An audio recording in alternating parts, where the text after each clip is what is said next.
Hello everyone, my name is Kenneth and I am the Technology Specialist for the Rutherford County Library. I want to welcome you to the first episode of the library's new video series called Chapter 1.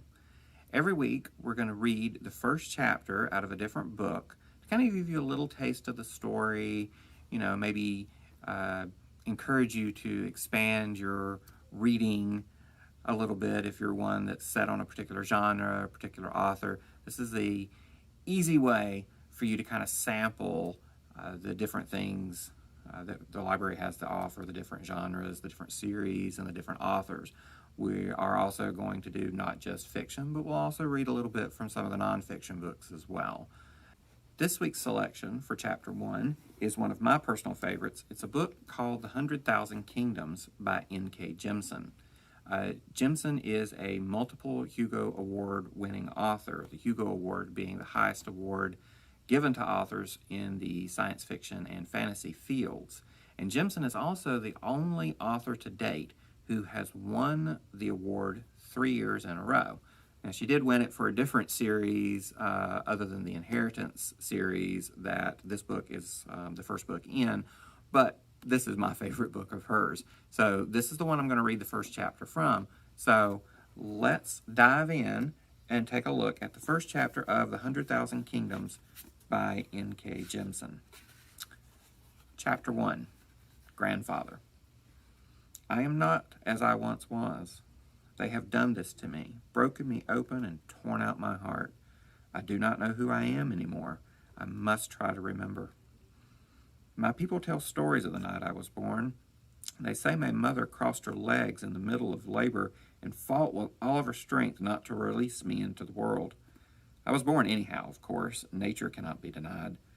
Yet it does not surprise me that she tried.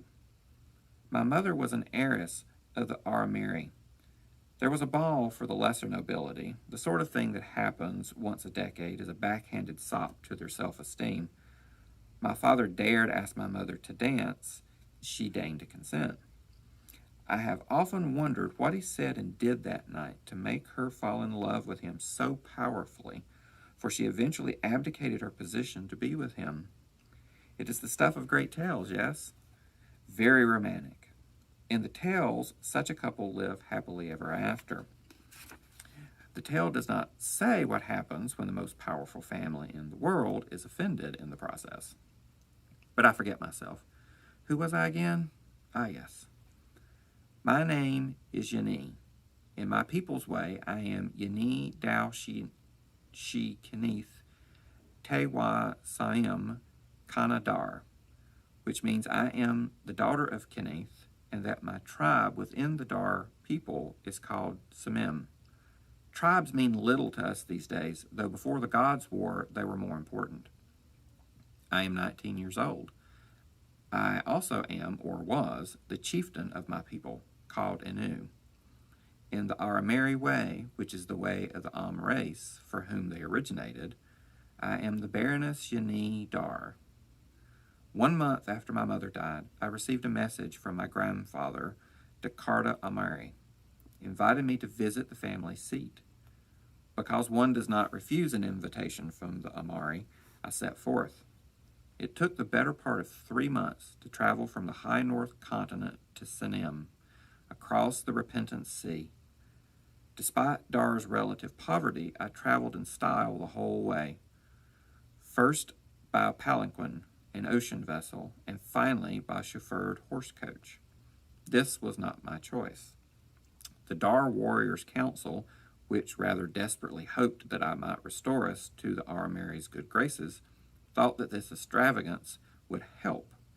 It is well known that Am respect displays of wealth. Thus arrayed, I arrived at my destination on the cusp of the winter solstice, and as the driver stopped the coach on a hill outside the city, ostensibly to water the horses, but more likely because he was a local and liked to watch foreigners gawk, I got my first glimpse of the 100,000 Kingdoms' heart. There is a rose that is famous in High North. This is not a digression. It is called the Ultraskirt Rose. Not only do its petals unfold in a radiance of pearled white, but frequently it grows an incomplete secondary flower about the base of its stem. In its most prized form, the altar skirt grows a layer of overlarge petals that drape the ground. The two bloom in tandem, seed-bearing head and skirt, glory above and below. This was the city called Sky. On the ground, sprawling over a small mountain or an oversized hill, a circle of high walls, mountaineering tiers of buildings, all resplendent in white per Arameri decree. Above the city, smaller but brighter, the pearl of its tiers occasionally obscured by scuds of cloud, was the palace, also called Sky, and perhaps more deserving of the name. I knew the column was there, the impossibly thin column that supported such a massive structure, but from that distance I couldn't see it. Palace floated above city, linked in spirit, both so unearthly in their beauty that I held my breath at the sight. The Ultraskirt Rose is priceless because of the difficulty of producing it. The most famous lines are heavily inbred. It originated as a deformity that some savvy breeder deemed useful. The primary flower scent, sweet to us, is apparently repugnant to insects. These roses must be pollinated by hand. The secondary flower saps nutrients crucial for the plant's fertility. Seeds are rare, and for every one that grows into a perfect altarskirt, 10 others become plants that must be destroyed for their hideousness. At the gates of Sky, the palace, I was turned away, though not for the reasons I had expected. My grandfather was not present, it seemed. He had left instructions in the event of my arrival. Sky is the Arameri's home. Business is never done there. This is because officially they do not rule the world. The Nobles Consortium does, with the benevolent assistance of the Order of Atempus. The consortium meets in the Salon, a huge, stately building, white-walled, of course, that sits among a cluster of official buildings at the foot of the palace. It is very impressive, and would be more so if it did not sit squarely in Sky's elegant shadow. I went inside and announced myself to the consortium staff, whereupon they all looked very surprised, though politely so. One of them, a very junior aide, I gathered, was dispatched to escort me to the central chamber where the day's session was well underway. As a lesser noble, I had always been welcome to attend the consortium gathering, but there had never seemed any point. Besides the expense and months of travel time required to attend, Dar was simply too small, poor, and ill-favored to have any clout, even without my mother's abdication adding to our collective stain. Most of High North is regarded as a backwater, and only the largest nations there have enough prestige or money to make their voices heard among our noble peers. So I was not surprised to find that the seat reserved for me on the consortium floor, in a shadowed area behind a pillar, was currently occupied by an excess delegate from one of the Senem continent nations. It would be terribly rude, the aide stammered anxiously, to dislodge this man, who was elderly and had bad knees. Perhaps I would not mind standing. Since I had just spent many long hours cramped in a carriage, I was happy to agree. So the aide positioned me at the side of the consortium floor, where I actually had a good view of the goings-on. The consortium chamber was magnificently appointed, with white marbled and rich dark wood that had probably come from Dar's forest in better days. The nobles, 300 or so in total, sat in comfortable chairs on the chamber's floor or along elevated tiers above. Aides, pages, and scribes occupied the periphery with me, ready to fetch documents or run errands as needed. At the head of the chamber, the consortium overseer stood atop an elaborate podium, pointing to members as they indicated a desire to speak. Apparently there was a dispute over water rights in a desert somewhere. 5 countries were involved. None of the conversation's participants spoke out of turn, no tempers were lost, and there was no snide comments or veiled insults. It was all very orderly and polite, despite the size of the gathering and the fact that most of those present were accustomed to speaking however they pleased among their own people. One of the reasons for this extraordinarily good behavior stood on a plinth behind the overseer's podium, a life-size statue of the Skyfather in one of his most famous poses, the appeal to mortal reason. Hard to speak out of turn under that stern gaze. But more repressive, I suspected, was the stern gaze of the man who sat behind the overseer in an elevated box. I could not see him well from where I stood, but he was elderly, richly dressed, and flanked by a younger blond man with a dark-haired woman, as well as a handful of retainers. It did not take much to guess this man's identity, though he wore no crown, had no visible guards, and neither he nor anyone in his entourage spoke throughout the meeting. "Hello, grandfather," I murmured to myself and smiled at him across the chamber, though I knew he could not see me. The pages inscribed gave me the oddest looks for the rest of the afternoon. I knelt before my grandfather with my head bowed, hearing titters of laughter. No, wait. There were 3 gods once. Only 3, I mean. Now there are dozens, perhaps hundreds. They breed like rabbits. But once there were only 3, most powerful and glorious of all, the god of day, the god of night, and the goddess of twilight and dawn, or light and darkness and the shades in between, or order, chaos, and balance. None of this is important because one of them died. The other might as well have, and the last is the only one who matters anymore. The Arameri get their power from this remaining god. He is called the Sky Father, Bright-Eye Tempest, and the ancestors of the Arameri were his most devoted priest. He rewarded them by giving them a weapon so mighty that no army could stand against it. They used this weapons, really, to make themselves ruler of the world. That's better. Now, I knelt before my grandfather with my head bowed and my knife laid on the floor. We were in Skye, having transferred there following the consortium session via the magic of the vertical gate. Immediately upon arrival, I had been summoned to my grandfather's audience chamber, which felt more like a throne room. The chamber was roughly circular because circles are sacred to Itempus. The vaulted ceiling made the members of the court look taller, unnecessarily, since are a tall people compared to my own. Tall and pale and endlessly poised, like statues of human beings rather than flesh and blood. "Most High Lord Arameri," I said, "I am honored to be in your presence." I heard titters of laughter when I entered the room. Now they sounded again, muffled by hands and kerchiefs and fans. I was reminded of bird flocks roosting in a forest canopy. Before me sat Jakarta Arameri, uncrowned king of the world. He was old, perhaps the oldest man I'd ever seen, though usually lived longer than my people, so this was not surprising. His thin hair had gone completely white, and he was so gaunt and stooped that the elevated stone chair on which he sat, it was never called a throne, seemed to swallow him whole. "Granddaughter," he said, and the titters stopped. The silence was heavy enough to hold in my hand. He was head of the Arameri family, and his word was law. No one had expected him to acknowledge me as kin, least of all myself. "Stand," he said. "Let me have a look at you." I did, reclaiming my knife since no one had taken it. There was more silence. I am not very interesting to look at. It might have been different if I had gotten the traits of my 2 peoples in a better combination. Height with dar curves, perhaps, or thick, straight, dar hair, colored pale. I have eyes, faded green in color, more unnerving than pretty.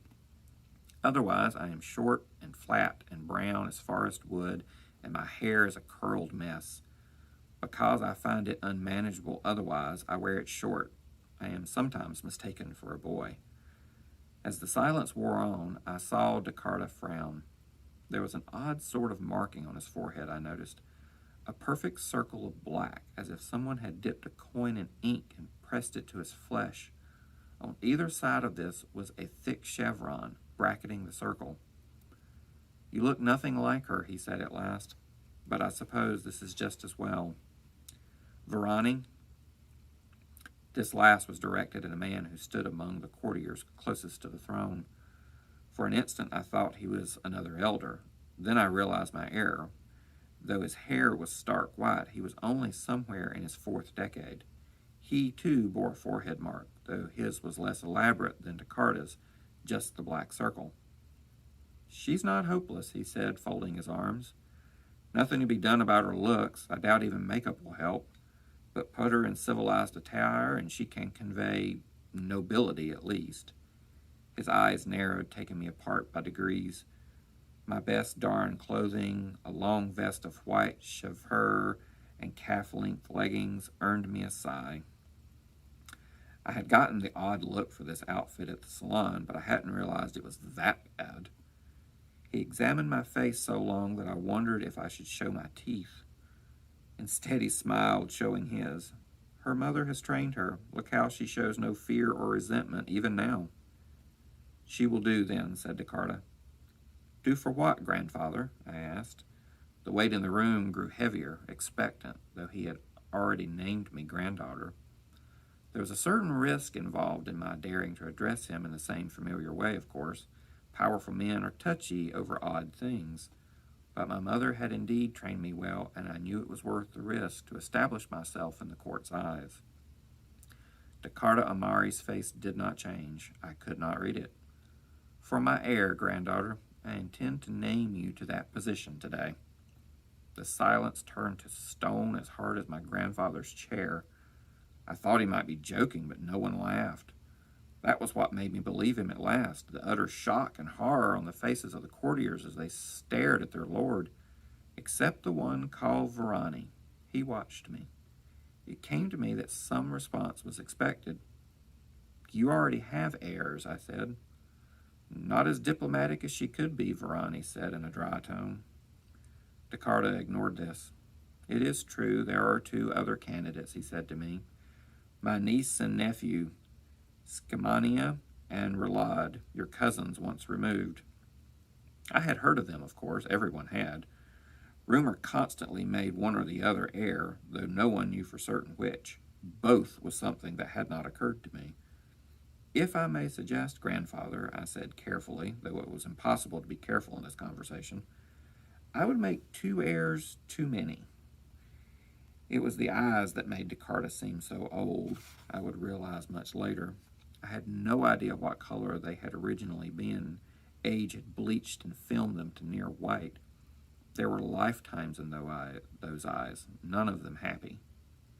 Indeed, he said, but just enough for an interesting competition, I think. I don't understand, grandfather. He lifted his hand in a gesture that would have been graceful once. Now his hand shook badly. It is very simple. I have named 3 heirs.